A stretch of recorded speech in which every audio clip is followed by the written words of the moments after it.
Diamond Harbour road থেকে জোকা ম্যানেজমেন্টের ভিতর কেন্দ্রীয় বিদ্যালয়ের দূরত্ব প্রায় 700 মিটার। অভিভাবকদের বক্তব্য, ছাত্রছাত্রীদের গেটে ছেড়ে দিলে স্কুল ব্যাগ বয়ে নিয়ে যেতে কষ্ট হয়, কারণ অনেক ছোট ছোট ছেলেমেয়েরা এই স্কুলে পড়ে। ম্যানেজমেন্টের তরফ থেকে একটি টাকা ধার্য করা হচ্ছে ভিতরে গাড়ি নিয়ে যাওয়ার জন্য। গার্জিয়ানদের বক্তব্য, টাকা না দিলে ম্যানেজমেন্টের তরফ থেকে বলা হচ্ছে বাচ্চাদেরকে গেটের সামনে ছেড়ে দিন, বাচ্চারা নিজে নিজে স্কুলে প্রবেশ করবে। তাতে গার্জিয়ানদের আপত্তি। স্কুলের তরফ থেকে 2 হুইলারের জন্য 3000, 3 হুইলারের জন্য 5000, 4 হুইলারের জন্য 6000, পাশাপাশি বাসের জন্য 12,000 টাকা ধার্য করা হয়েছে। অর্থাৎ ম্যানেজমেন্টের ভিতরে এই গাড়িগুলো ঢোকালে এই টাকাগুলো স্কুলকে দিতে হবে। অপরদিকে অভিভাবকদের বক্তব্য, এই টাকা তাদের পক্ষে দেওয়া সম্ভব নয় ও তারা স্কুলের সামনে বাচ্চাকেও ছেড়ে দেবে না, কারণ কয়েকদিন আগে একটি বাচ্চা জলে ডুবে মারা গেছে। যদিও সেই বাচ্চাটি এই স্কুলের নয়, তা সত্ত্বেও বাচ্চাদের একেবারে গেটের সামনে ছাড়তে রাজি নন অভিভাবকেরা। সেই নিয়ে এখন অবরোধ চলছে। পুরো প্রাইমারি সেকশনে থেকে নিয়ে আপ টু 12 অবধি এটা রেড করে দিয়েছে, রেড চার্ট করেছে এরা। কেবলমাত্র স্কুল ছাত্র ছাত্রীদের জন্য। এটা কোথাকার অযোগ্যতা? কিসের নাম? এটা Joka management, IM Joka, Indian institute of management school, আমাদের কেন্দ্রীয় বিদ্যালয়। আমার নাম জিৎ। কি বলবেন? ওরা এই দাবিতে আমরা মানবো না কোনোভাবে। আমরা কেউ মানবো না, একটা পয়সা আমরা দেবো না। এটা সম্পূর্ণ বেনিয়ম, মানে কাজ করে। কোনো স্কুলেই নেই, কোনো কেবিতে নেই, কোনো পার্কিং করে চার্জ আলাদা। এটা ম্যানেজমেন্ট ধার্য করছে, এটা মেনে নেওয়া যায়। এটা আমরা মানছি না এবং মানবো না। তার জন্য যা হয় করণীয় করবো আমরা। আমাদের কোনো রিপ্লাই দেয়নি। ইন দি মিন টাইম তারা আরেকটা নোটিশ দিয়েছে যে 1 আগস্ট থেকে ঢুকতে গেলে টাকা লাগবে, এবং গেটেও ঢুকতে দেয়নি। বাচ্চাকে ছেড়ে দাও গেটের কাছে, তোমরা চলে যাও। ডায়মন্ড রোডের উপর বাচ্চা 2 কিলোমিটার পিঠে ব্যাগ নিয়ে, ক্লাস 1, 2, 3, 4 যে বাচ্চা 15 কেজির ব্যাগ নিয়ে সেই স্কুলে যাবে। রাস্তার ধারে পুকুর, বিগত 3 দিন আগে একটা বাচ্চা জলে ডুবে মারা গেছে, তার রেসপন্সিবিলিটি কে নেবে? যার জন্য আমাদের প্রতিবাদ, স্কুল অবধি বাচ্চা ঢুকতেও দেয়, সেখানে আমরা যাবো, বাচ্চাকে ছাড়বো, সুষ্ঠুভাবে বাচ্চাকে নামাবো, আবার আমরা বেরিয়ে আসবো। এই হচ্ছে এখানকার কথা। আর বলুন, এমনকি বাচ্চা অসুস্থ হলো দাদা দেখি কিন্তু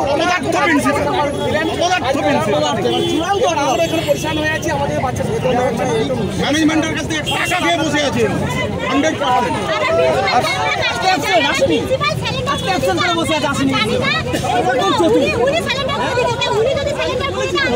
দায়িত্ব নেই, বাচ্চা ঝামেলার সম্ভাবনা আছে।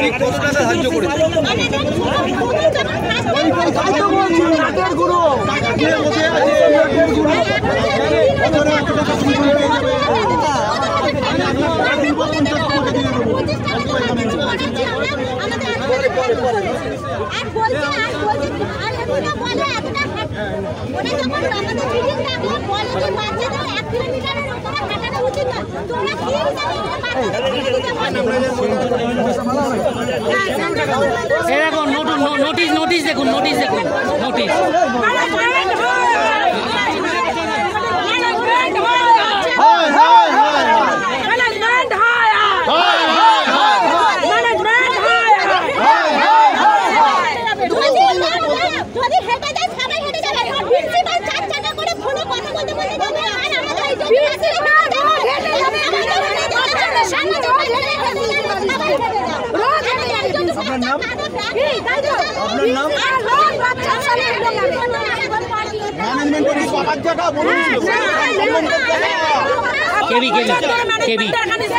এত বছর ধরে কোনোদিন ডিমান্ড হয়নি,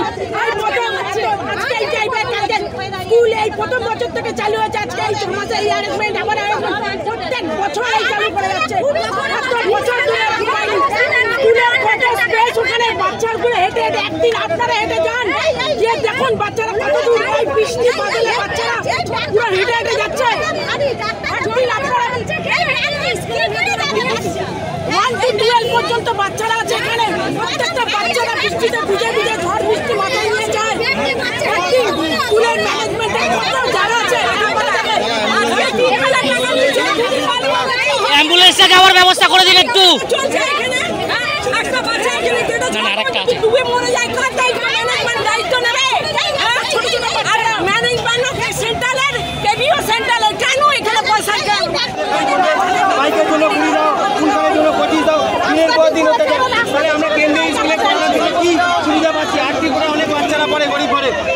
বলছে আমাদের টাকা দিতে হবে না, টাকা দিলে আমরা স্কুলে গেট অবরোধ করে বাচ্চাদের ঢুকতে দেয় টাকা চাইছে কিছু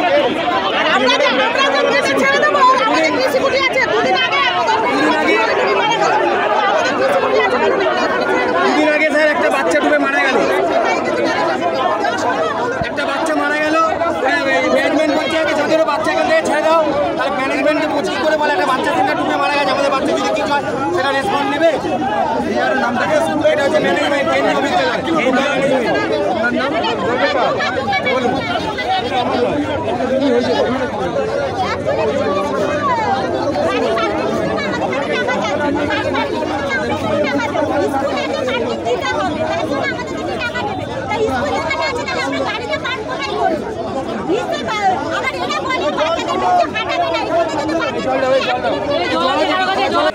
এই প্রিন্সিপালটা আসার পরে এপ্রিলের 1 তারিখ থেকে বলেছে টাকা ওকা নেওয়া হবে, টু হুইলারের জন্য 15,000 এরকম সব অনেক অ্যামাউন্ট বলা হয়েছিল। তো অ্যামাউন্ট বলা হতে তো আগেও হয়েছিল, 1 তারিখও আমাদের আন্দোলন এখানে হয়েছিল। তো তখন বলেছিল যে ভোটের পরে দেখা হবে। তো আবার 1 তারিখ থেকে, আগস্টের 1 তারিখ থেকে আজকে শুরু হলো।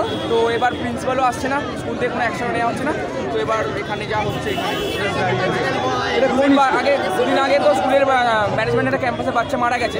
তো ওইটার জন্য আমাদের এবার আমাদেরকে হ্যারাসমেন্ট করছে, আর গাড়ি কোনো জন্য ঢুকতে দেয় না ম্যানেজমেন্টের ভেতর। তো টাকা দেওয়ার পরে ঢুকতে দেবে না, ওই শুধু একটু সামনে অব্দি যাবে। তো তাদের লাভ নেই, কেন্দ্রীয় বিদ্যালয় IMC হ্যাঁ প্রিন্সিপালই এসব করছে না, প্রিন্সিপাল নেবে না, মানে ম্যানেজমেন্ট নেবে, বাট প্রিন্সিপাল পারমিশনে দিয়েছে এসব টাকার জন্য, টাকা নেওয়ার জন্য। ম্যানেজমেন্টের রেজিস্টার ম্যানেজমেন্টের জন্য। কোন ক্লাসে? আমি 12 সায়েন্স, 12 কমার্স। রোহন পাত্র।